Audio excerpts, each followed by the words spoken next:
Sahabat Matanera, kisru politik Pilpres akhir-akhir ini memiliki warna yang semakin keruh saja. Persoalan siapa capres dan cawapres masih belum mencapai titik final. Sejak Pak Ganjar Pranowo dideklarasikan oleh PDIP, manuver elit politik pun kian kencang dan ramai.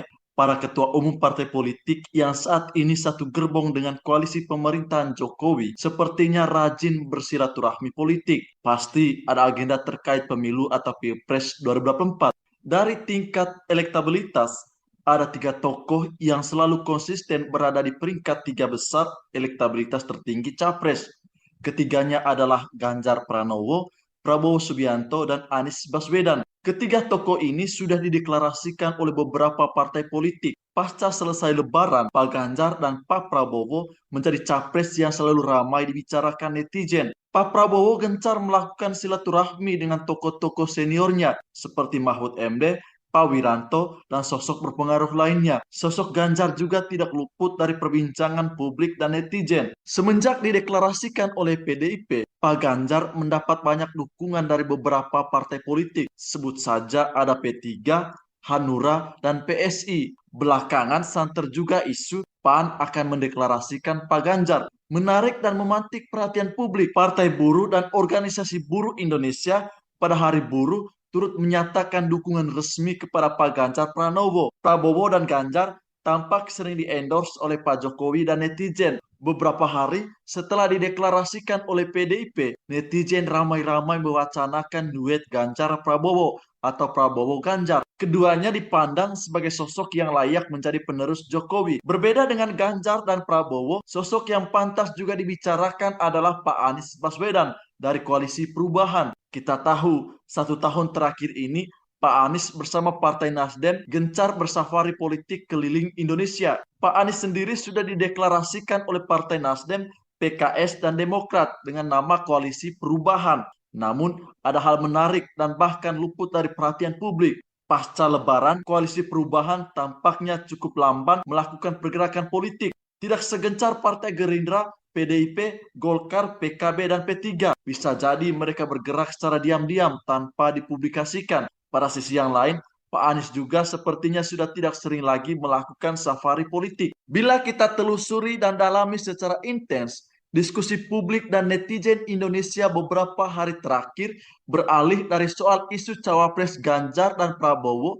Dua frasa ini ramai dan menjadi trending topik di lini masa media sosial.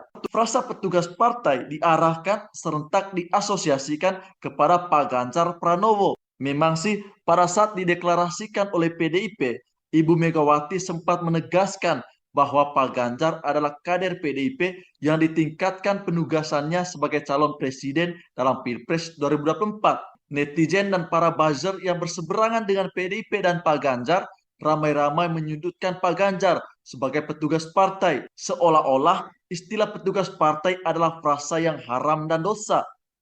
Perlu kita ingat, Presiden Jokowi juga pernah disudutkan oleh para pembencinya dengan istilah petugas partai.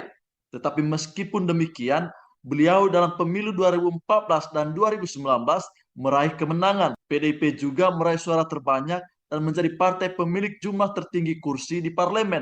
Pertanyaannya, apakah salah seorang kader partai disebut petugas partai? Jawabannya tergantung penafsiran kita. Seyogyanya, sosok yang menjadi presiden yang dipilih melalui sebuah kompetisi pemilihan langsung oleh masyarakat adalah petugas masyarakat. Dia mesti mengabdi kepada tuannya, yakni masyarakat. Dalam dirinya mesti terpatri sebuah moralitas yang kokoh hanya untuk melayani dan mengadministrasikan kepentingan masyarakat. Untuk konteks negara Indonesia, kita juga harus tahu bahwa lembaga dan wadah yang diberikan wewenang oleh undang-undang untuk mencalonkan presiden adalah partai politik. Dengan demikian, praksisnya hanya partai politik dan atau gabungan partai politik yang bisa mengusung capres dan cawapres dalam Pilpres. Dalam aturan rumah tangga partai politik di negara kita juga, penentuan capres atau cawapres kebanyakan domain atau hak prerogatif ketua partai dan elit partai. Pada saat yang bersamaan, yang dipilih oleh partai merupakan petugas partai atau utusan partai untuk mengikuti kompetisi meraih kekuasaan orang nomor satu di negara ini. Dengan demikian, yang kita pilih nantinya dalam pemilu adalah sosok yang sebelumnya sudah ditentukan oleh ketua partai. Berangkat dari fakta ini, kita sebaiknya realistis mengatakan bahwa siapapun calon presiden dalam Pilpres 2024 tetap merupakan petugas partai. Sekali lagi, baik Ganjar, Prabowo, dan Pak Anies Baswedan merupakan sama-sama petugas partai. Kalau Pak Ganjar disudutkan dengan istilah petugas partai, pertanyaan gugatan lanjutan, apakah Pak Anies layak disebut petugas rakyat? Anjuran saya untuk para loyalis dan pendukung Pak Anies, sudah selayaknya kita realistis mengatakan bahwa Pak Anies adalah bagian dari petugas partai. Beliau sendiri bukan kader salah satu partai pengusungnya, yakni Partai Nasdem, PKS, dan Partai Demokrat. Pak Anies merupakan sosok yang diberikan tugas untuk memenangkan Pilpres 2024 oleh Partai Koalisi Perubahan. Dengan kata lain, Pak Anies juga petugas partai dan serentak petugas rakyat. Untuk saat ini, saya secara pribadi dan barang tentu juga sahabat Mata Nera berani mengatakan bahwa Pak Anies bukan petugas rakyat, melainkan sama seperti Pak Ganjar dan Pak Prabowo, yakni petugas partai. Mengapa? Kalau kita cermati isi piagam koalisi perubahan, Pak Anies mendapatkan tugas dari 3 partai politik untuk memegang tiket Capres 2024. Tidak hanya itu, beliau juga diberi mandat oleh Partai Koalisi Perubahan untuk menentukan cawapres yang akan mendampingi beliau. Mandat tersebut tertulis jelas dalam piagam kesepakatan. Tetapi sampai sekarang beliau toh tidak berani untuk memilih dan mengumumkan sosok cawapres. Pak Anies mesti menunggu hasil lobi dan tukar tambah para elit partai politik pengusungnya. Dari pendalaman sederhana ini, pertanyaan gugatan untuk para loyalis Capres 2024.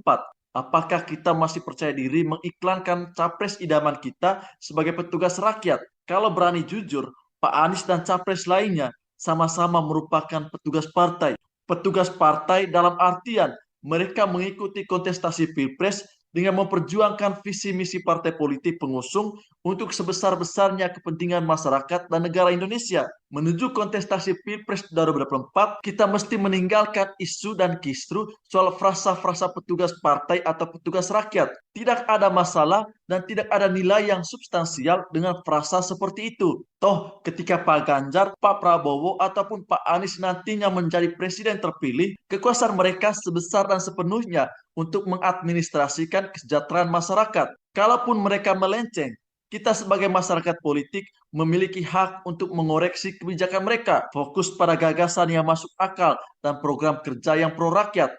Kita akan berjumpa lagi pada edisi berikutnya.